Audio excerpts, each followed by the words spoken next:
Ho sentito che sei andato a visitare Roma.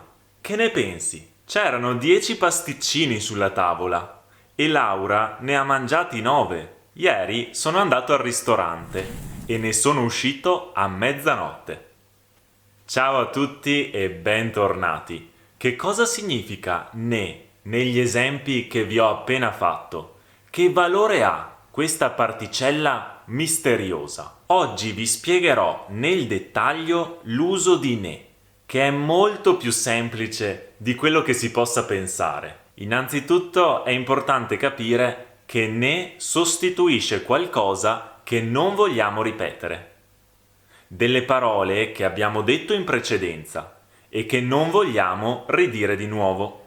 Per parlare in modo più fluido, possiamo utilizzare questa particella in 3 casi. Nel primo caso, ne significa di qualcosa o di qualcuno e ovviamente sostituisce qualcosa detto in precedenza. Questo lo troviamo nella prima frase che vi ho detto. Ho sentito che sei andato a visitare Roma. Che ne pensi? Ne in questo caso significa di Roma. Che ne pensi di Roma? Notate subito come ne vada messo prima del verbo. Un altro esempio potrebbe essere: il mio gatto scappa quando vede mio fratello. Ne ha davvero paura. Qui ne significa di qualcuno e sostituisce le parole di mio fratello per non ripeterle. Ha davvero paura di mio fratello. Nel secondo caso ne indica una quantità ed è molto simile al primo caso in realtà, perché anche qui significa di qualcosa o di qualcuno. Prendiamo la seconda frase che ho detto all'inizio del video. C'erano 10 pasticcini sulla tavola e Laura ne ha mangiati 9. Ne in questo caso significa di pasticcini. Ne ha mangiati 9. Di che cosa? Di pasticcini. Laura ha mangiato 9 pasticcini. Quindi stiamo parlando di una quantità parziale di un totale. 9 pasticcini sono una parte di tutti i pasticcini. Molto grande in questo caso. Sentite come la frase sia molto più fluida. Ne ha mangiati 9. Invece di dover ripetere ha mangiato 9 pasticcini. Altro esempio. Quante persone hai incontrato? Ne ho viste molte in giro.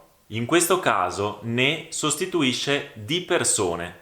Ne ho viste molte in giro. Di che cosa? Di persone. Anche qui si tratta di una quantità parziale più piccola del totale. Di tutte le persone che c'erano in giro, ne ho viste molte. Una parte. Infine il terzo caso. Ne significa da lì oppure da là. Per usare una parola difficile si tratta di un avverbio di luogo. Eccoci quindi alla terza frase che ho detto all'inizio del video. Ieri sono andato al ristorante e ne sono uscito a mezzanotte.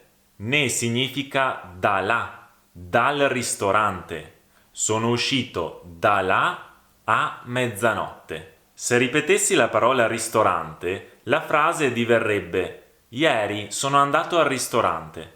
Sono uscito dal ristorante a mezzanotte. Utilizzando il ne rendiamo tutto più fluido.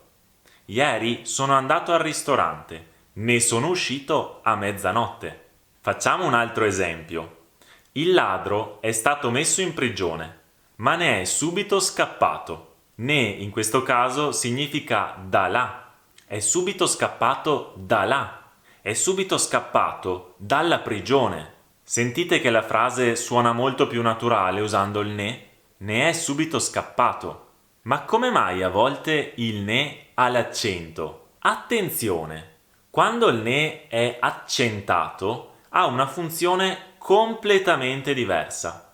Si tratta di una congiunzione che significa e non oppure e nemmeno. Ad esempio, non voglio mangiare né la pasta né la pizza. In questo caso significa non voglio mangiare la pasta e nemmeno la pizza. Nessuna delle due. Non voglio andare né a New York né a Parigi. che significa che non voglio andare in nessuno dei due posti, non voglio andare a New York e non voglio andare nemmeno a Parigi. Ci siamo! Sappiate che se volete sostenermi abbonandovi al mio Patreon, nella rivista Ital Magazine troverete degli esercizi specifici sull'uso di ne. Inoltre per ogni giorno troverete un breve video, esercizi, giochi, letture culturali e molto altro. Noi ci vediamo nel prossimo video. A presto!